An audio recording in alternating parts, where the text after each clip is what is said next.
How do business owners and CEOs increase their profits, increase efficiency, and reduce the amount of time they spend within the business, all while growing their net worth for eventual sale and exit? Our mission is to answer this question and unlock the secrets to success in the world of business transition planning. Welcome to Elevate Your Business, a podcast where we discuss valuable but sophisticated and complex growth and exit strategies and make them easy to understand. Join us as we talk to successful entrepreneurs, share new and profitable ideas, and help you to grow wiser and wealthier so that you can experience limitless success in both life and business. Here's your host, consultant, and financial planner, Adam Koch. All right, everybody. Today's guest is Dr. Jonathan Baktari. He's a CEO, vaccine expert, and physician with specialties in internal, pulmonary, and critical care medicine. With this extensive background, Dr. Baktari has launched multiple innovative startups that leverage technology that expand and disrupt traditional markets, also focusing on growing a corporate culture that empowers the leadership and staff to innovate. So sit back, relax, and enjoy my conversation with Dr. Jonathan Baktari. All right, everybody. So today we have a healthcare CEO, preventative medicine expert, host of his own podcast, which you should definitely check out, by the way. It's on iTunes, Spotify, and YouTube, called the Baktari MD podcast. But we have Dr. Jonathan Baktari. Thanks so much for being on the show today. Thanks for having me. It's a big honor. Yeah, for sure. I'm excited to hear what you have to say. You're definitely a guest we haven't had anybody in your arena, let alone industry. So I'm excited to have a conversation here today. And with that said, why don't we just jump right into the meat of the conversation? You've obviously been a ridiculously successful entrepreneur yourself. And we were just talking off air about the biggest keys to making a startup successful, and you nailed it down to 5. So let's just start there. Let's talk about, what are the 5 key ingredients that make a startup successful? Yeah. So, let me just, actually put it in a sentence. But, when you're first starting out in an organization, besides picking the right business and making sure you have some sort of, competitive advantage, because a lot of times people start a business because they have an interest in it, or they have somehow they fell into it. But you have to really research and understand what competitive advantage you're going to have in any industry. Not that it's just a hobby that you want to turn into a business, what have you, but then to also understand that being a leader is not a soft skill, like being the CEO. A lot of times people are the CEO because it was their idea, but that doesn't mean they have the skill sets to be a leader. Doesn't mean you can't acquire them, but often people think, well, since it was my idea, since I invested the money, I should be the CEO. I'm the best natural CEO for it. And that's sort of like saying, because, like I paid the most for a ticket on a plane, I should be the pilot. And right? That's an interesting analogy. Right. I mean, you're going to need some skill sets to land a 747, right? So this whole idea that if I'm going to start up a business, that I'm naturally the best person to lead this organization. Now, that doesn't mean you can't, but it certainly means if you want to fly a 747, you better start taking some, pilot lessons and not assume. And I think a lot of people feel they're going to learn those skills by trial and error, but those trial and errors when you're starting up can be very expensive. And it could be, and some of those errors could be the death blow. But understanding that being a leader requires training, you need to find mentors, you need to acquire skill sets on how to fire, how to hire, how to interview, how to promote, how to build culture. So I'm including all the 5 things into this paragraph, but I mean, you have to be able to do all of that. And it's not whoever had the best idea is going to win. Because the idea is only half of it. It's the execution, right? So there's plenty of startups that have incredible ideas, but for whatever reason, their leadership team, didn't execute as well as they should have. So, I'm sure you and I have heard it many times. Oh, I've got this great idea. I can't fail. It's just such a great idea. Which, by the way, it could be a great idea, but do you have the talent on board to execute that idea. So I think these are, in terms of hiring, firing, building culture, acquiring leadership skills, picking the right business, these are all ingredients that need to go into the soup, and then you need to stir it to come out of the gate with a chance of succeeding. When you say that, it doesn't, even if you're the idea guy, that doesn't necessarily make you the best person to run the company. I'm sure a lot of that comes down to ego, first and foremost. I'm sure a lot of it does, but it kind of reminds me of the, MySpace was a great idea, but Facebook came along and did it better, right? I'm sure that, and there's no shortage of stories like that. Right. But you Right. also mentioned something earlier about all the things you need to kind of figure out to start and run a successful business. And obviously that's why there's those statistics out there that are so putrid about how many businesses fail in the first year, and then of the businesses that succeed by the end of the first year, those that fail in the second year, and so on. And the CEO of LinkedIn, it's one of my favorite quotes, once said that starting a business is like jumping off a cliff and building a plane on the way down. so so it's not easy, right? But what would you say are some of the common roadblocks that Yeah. when it comes to accelerating growth? For me, the like building that plane that you're talking about has many components, but I can tell you things that are super mission critical, which is building culture. Unless you're planning on being a one-man show, your first 5 hires are going to make or break you. Mm, If you make a mistake on your first 3 hires, you're toast. I mean, literally toast. Because unless you're planning on working 24 hours a day, 7 days a week, and everything is going to be you, which I guess you could early on, theoretically, you're literally, by the way, your first hire is also mission critical. Your second, if you make a mistake on your 100th hire, nobody cares, right? right. If you make a mistake on your 200th hire, who cares? Nobody even notices. Yeah. Nobody even notices. You make a mistake in your first 3 hires, that will directly impact the likelihood that your company will be successful. And so building culture, hiring correctly, and knowing how to mentor your first few hires, right?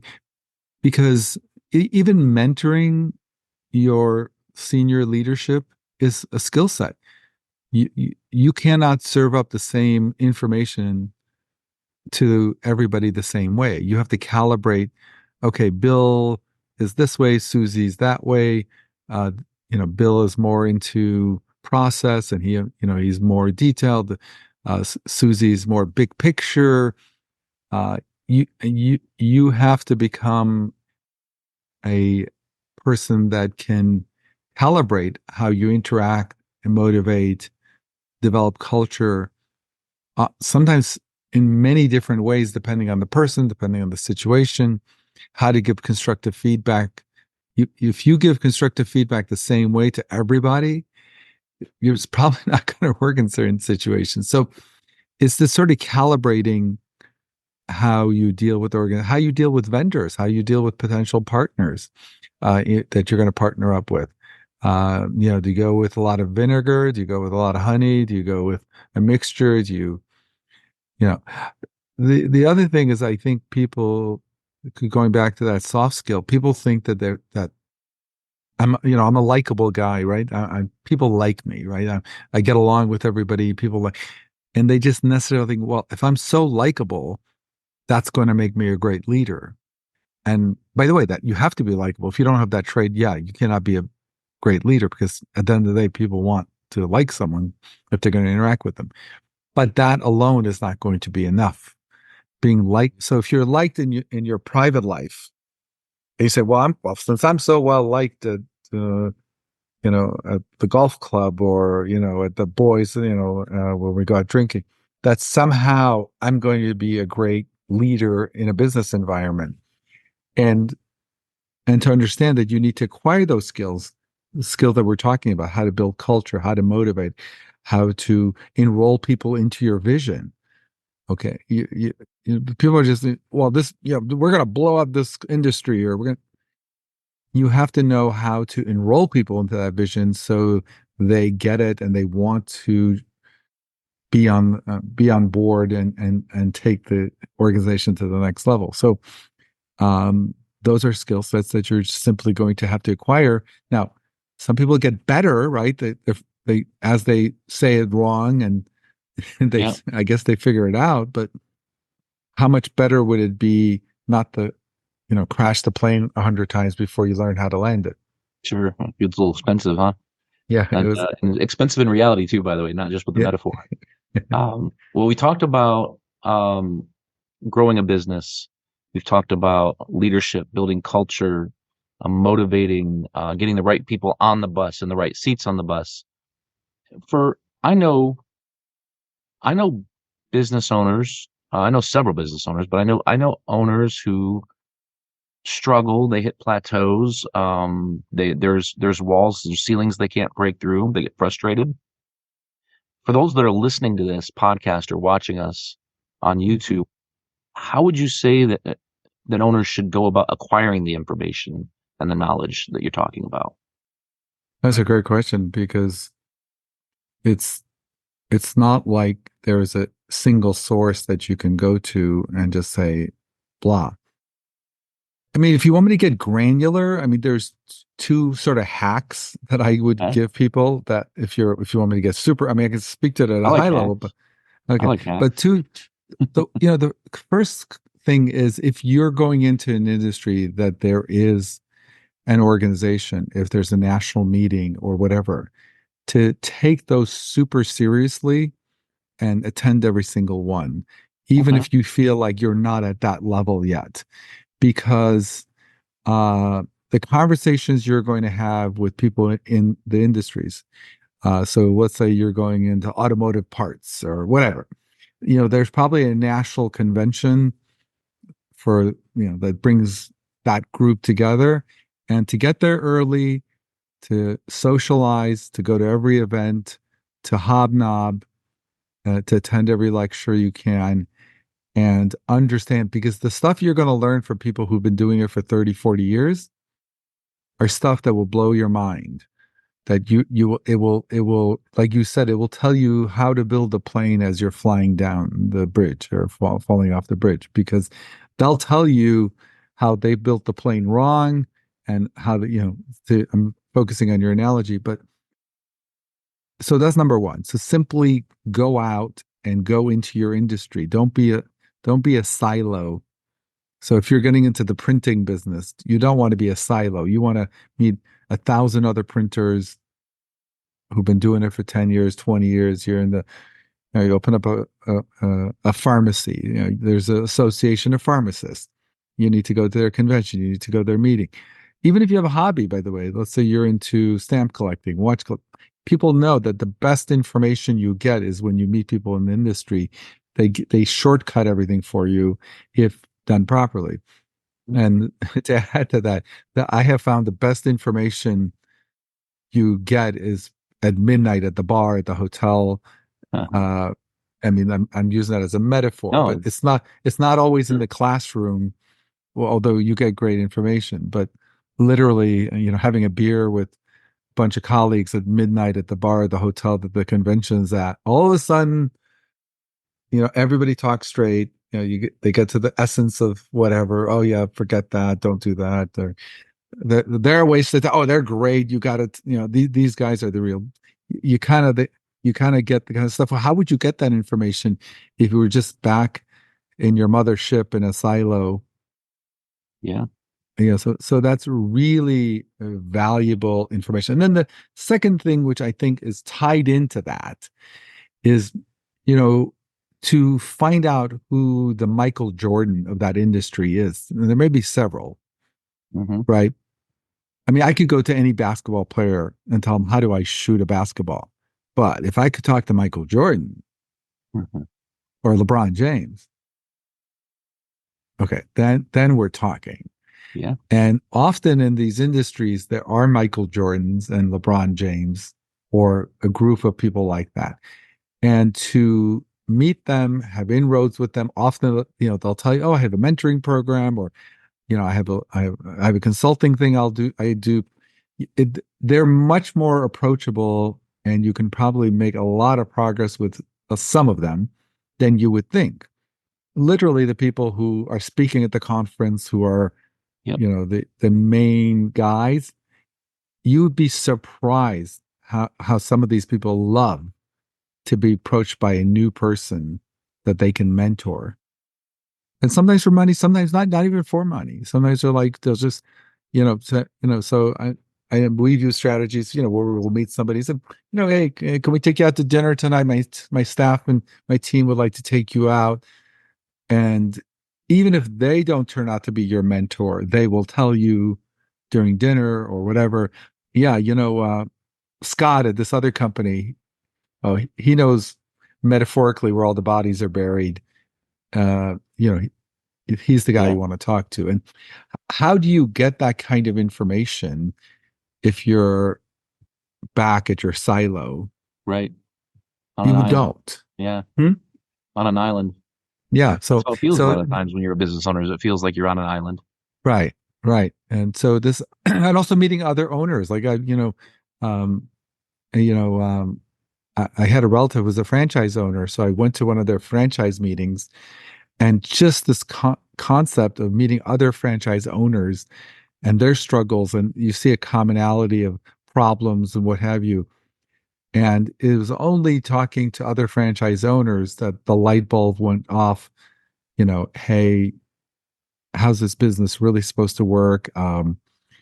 Is the franchisor helping or hurting? What are the things you need to ignore? What are the things you can not ignore? Again, it's all the granular stuff, but going to meetings, going to your industry events, and hooking up with the Michael Jordans of your industry.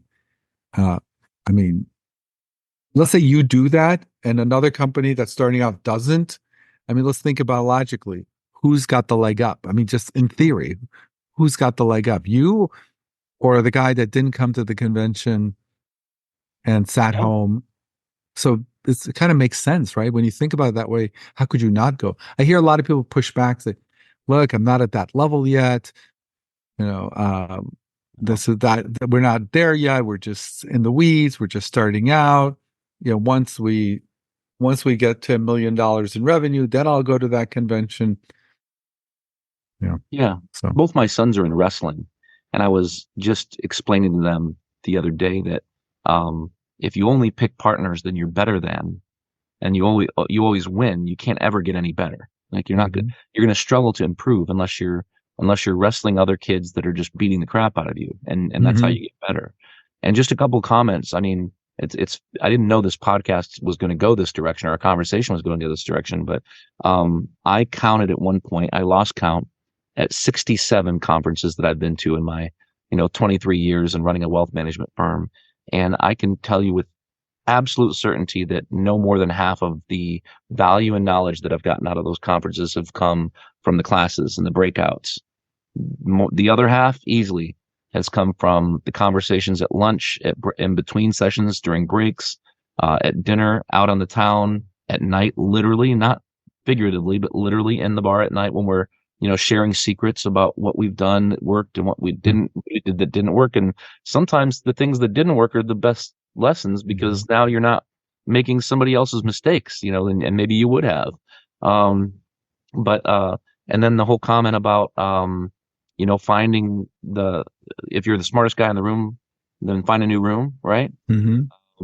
It's so funny. This is not about me, obviously, but that is exactly what I've done my entire career. Is I've been the guy that probably embarrassed my wife from time to time, that would walk up to the speaker afterward, or would say, "Hey, can you give me a card? I'd like to talk to you when we get home." One of my mentors, I saw him speak, and I was so impressed with what he said. I asked him if I could fly to his house for a few days and pick his brain, and he said yes. And so I spent 3 days at his home. And if I wouldn't have done all those things and going and seeking out mentors, then I wouldn't be nearly as successful as I am today. And you're 100% correct that these people want to help. And then case in point, I love helping other people, even if it's not for money, which is one of the reasons we do this podcast. Actually, it's just giving away good free advice and trying to help people that, as we just got done saying, we're kind of sit on an island all the time. So everything you're saying makes complete sense to me. Yeah. Well, like once you do it, like you've done it, you can't imagine not doing it. So Oh no. it, right. So it's interesting. So you got to get people who are starting businesses to understand that, because it's so valuable that once they do it, they can't imagine not doing it. Well, I think you can't feel self-conscious. I think that if you're in the wrong room, you're probably in the room where people are making fun of you for the mistakes you're making. If you're in the right room, you're in the room where they're saying, "Hey, let me help." Right. Um, let's change gears here. Another subject that I personally find fascinating, I've read books about it. A topic that you just happen to be an expert on is that of negotiation. Mhm. Uh, what would you say are some of the most important, we'll call it bullet points, when it comes to negotiating strategies? Well, so, I give lots of talks on this because the topic is very detailed, but to grab a few top things is one: for every negotiation, uh, preparation is the key. I'm sure you've heard the old adage, you don't get what you deserve, you get what you negotiate, right? I've actually never heard So, that. So yeah, okay. So it's I love quotes. I collect them. So here we got a new one today. right. So a lot of people go into negotiations saying, well, this would be fair. We deserve this. Well, you don't get that necessarily. Just because you think you deserve it doesn't mean you get what you negotiate, not what you think should be coming to you, right? Because Mhm. obviously in every negotiation, everyone's looking out for their best interest. They're not just going to go up there and say necessarily, uh, "Oh, you deserve this given everything you're bringing to the table." They may not see it that way, or they may not understand what you're bringing to the table. So, one is you have to do research. And if you have a meeting that you're going to negotiate, negotiate what the industry is, who they are in the industry, what they bring, what you're looking for. Are they the right partner, or are you there just to get their best price or best this, and then check out other people? It depends where you are in. So, for example, if there's a company that you absolutely need to have a deal with, that this is not just one of 5 companies you're checking out, that's a different level of preparation, Mhm. right? Like, we have got to strike a deal with this company. We've got to. They're the kingpin. They're the gatekeeper of this, or whatever you think. And there is where you need lots of preparation. You need to understand the company. And on one of my podcasts, I even talk about taking the people, find out who will be at the meeting, uh, and then research them, on LinkedIn and what have you. Um, Often, the biggest way to break the ice at a lot of these stuff is to find some commonality with the people you're talking to.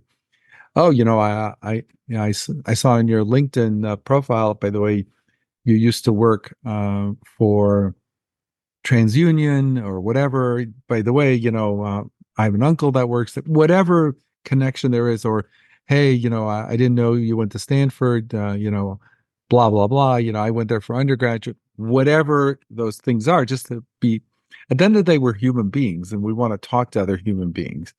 Like Yep. you said, you're into wrestling. So let's say I had a connection to wrestling somehow. As you brought that up, if I then gave you my wrestling stories with, how I'm involved in the wrestling federation or whatever, all of a sudden, whatever we're talking about, there's going to be, but you're not going to do that if you didn't prepare. You're not going to understand who these people are, or, hey, I understand you used to work at this company, or even something like, hey, Bill, great to meet you on this, meeting.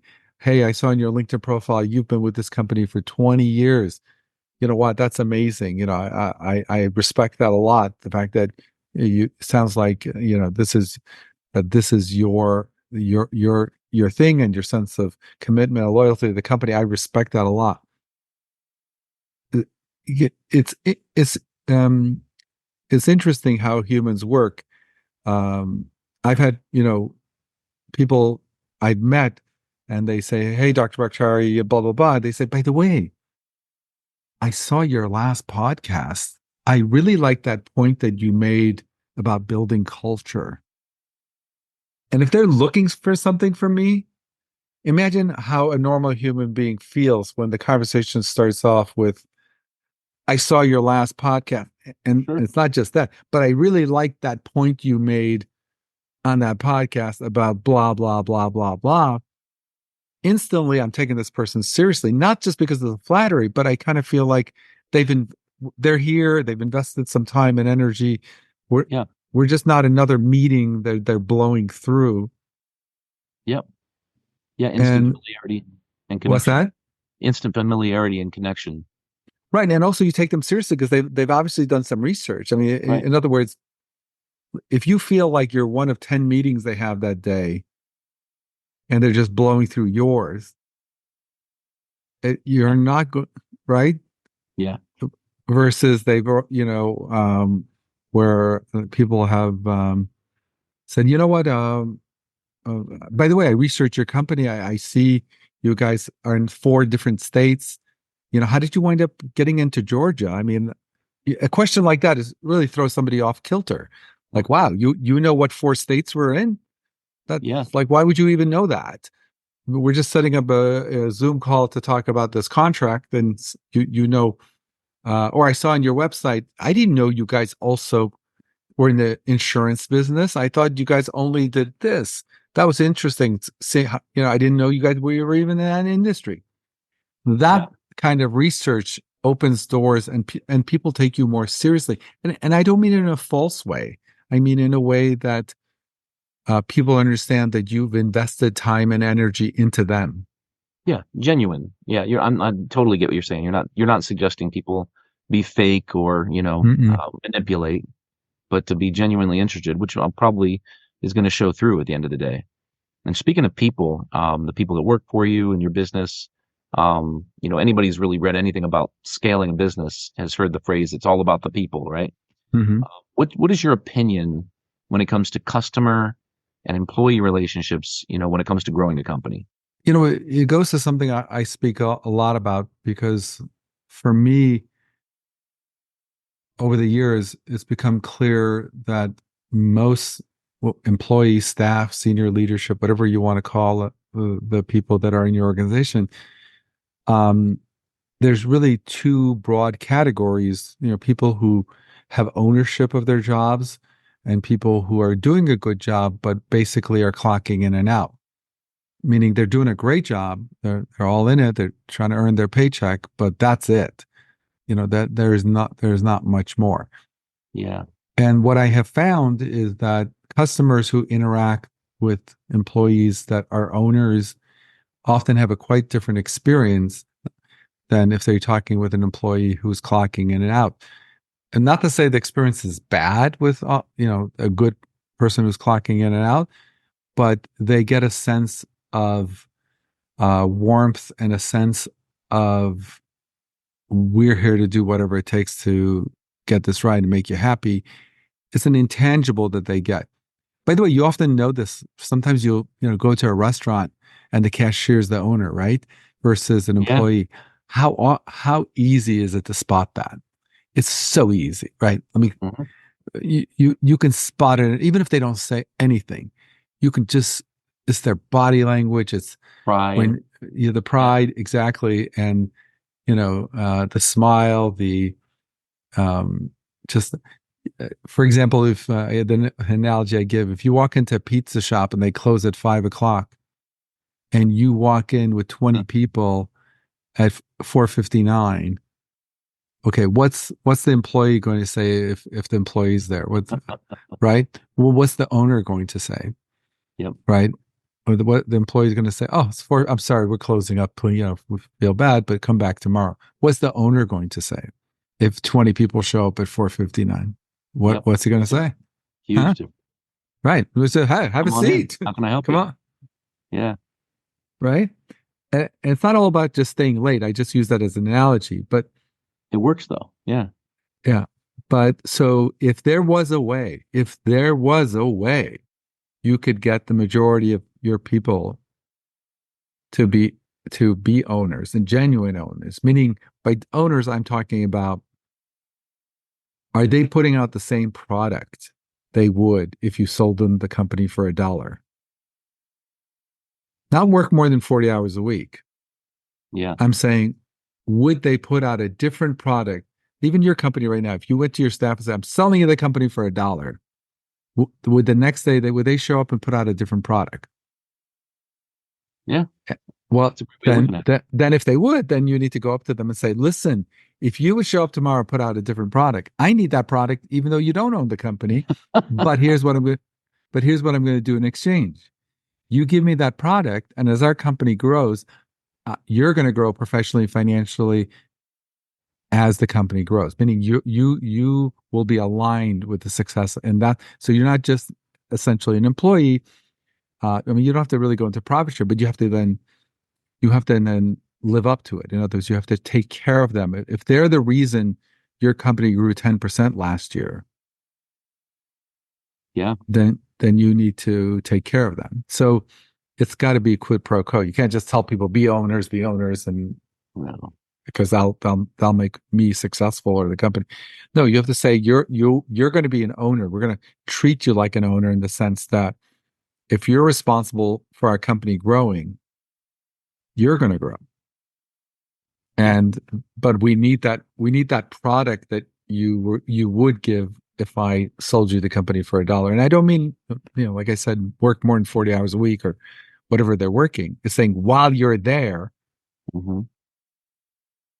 are you giving me the same product as though you own the company? Yeah. And if it's if it's things are doing wrong, I guess you can get everybody on back in the bus analogy, I guess, get everybody swimming in the same direction. I'll say, if everybody is on the same page in terms of what the product is or the widget.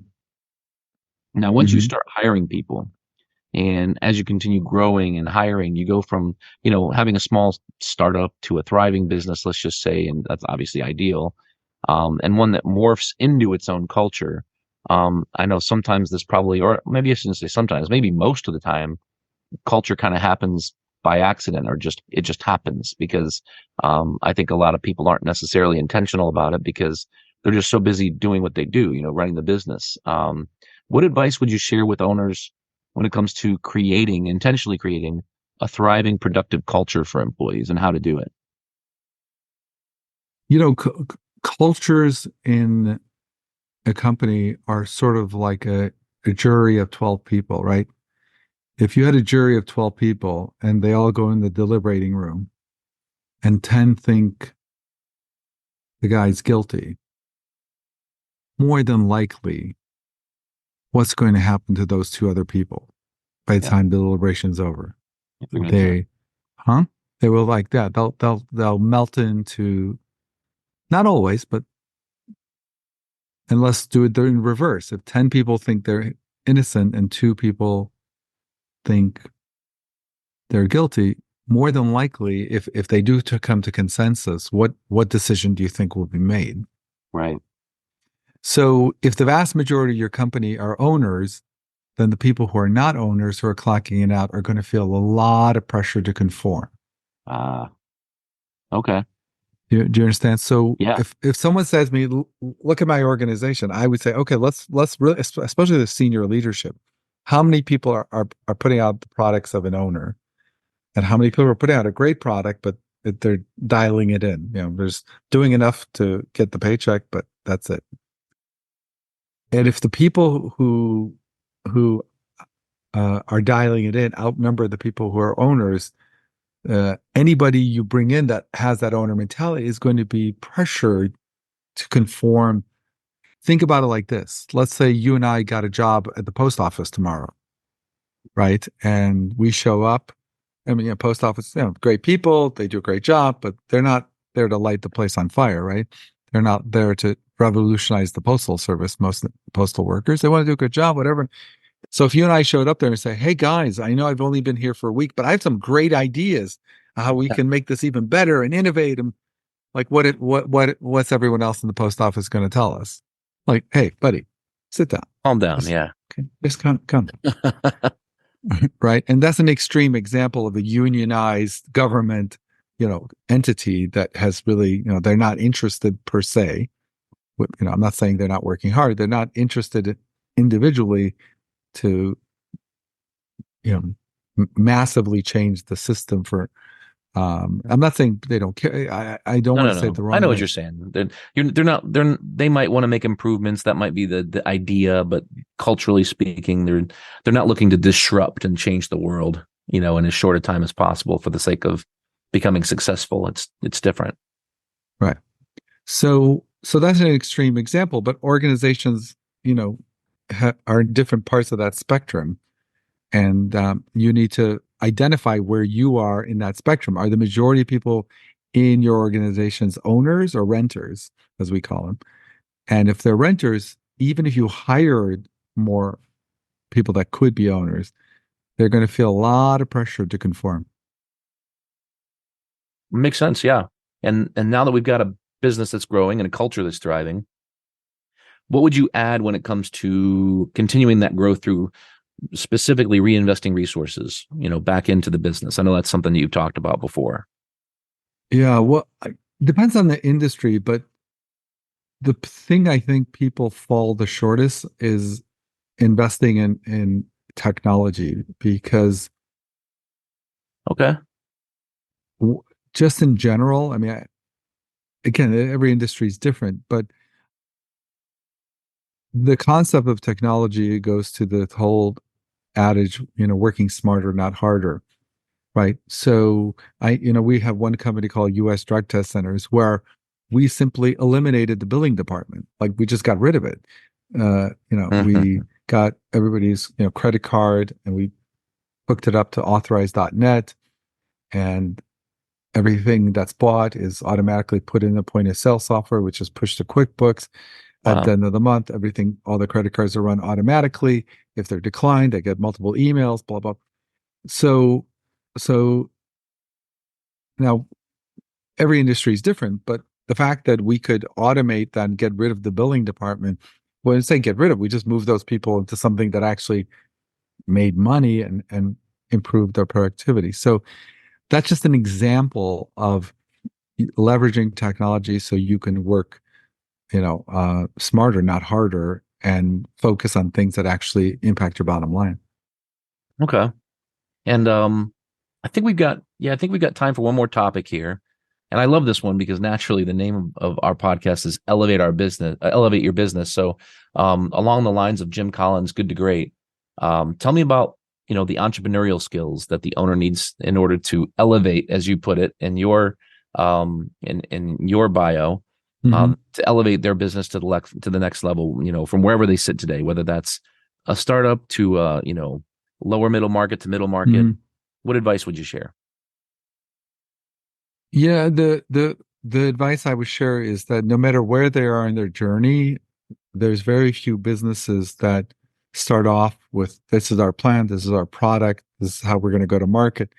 You never know what's around the corner. So the people that actually can elevate their business to the next level is the people who take in new data and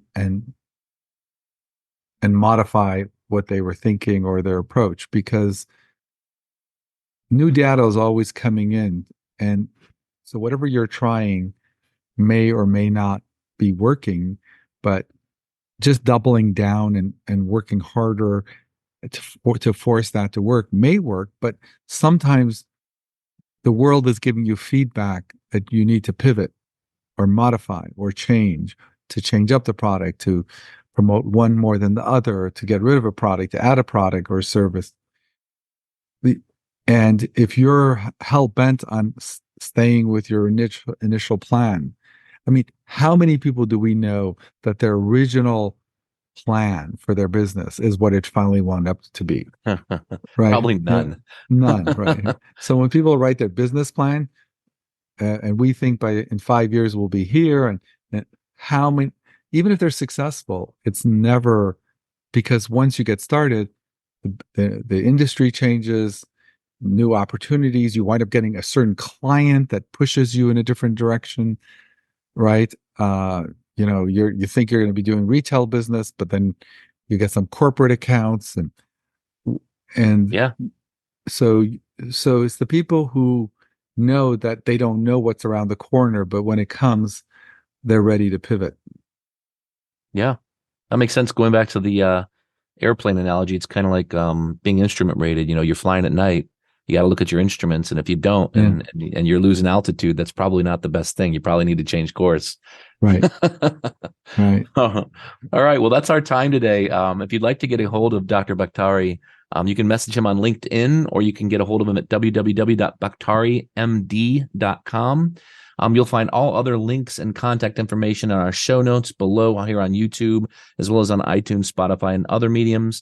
As I always say, there's thousands of podcasts out there, and you chose to give hours a listen today. So thank you so much for tuning in, and we'll see you next time. Thank you for joining us on the Elevate Your Business podcast. To complete our free business valuation quiz, to check out additional articles, webinars, videos, and other educational resources, or to set up an intro call with your host, Adam Koch, just head over to elevateandexit.com. This podcast is for informational and entertainment purposes only and should not be relied upon as a basis for financial advice. None of our shows engage in rendering legal, financial, tax, or other professional services. Always talk to a professional business transition planning consultant or certified exit planning advisor before implementing any of the ideas shared in this episode.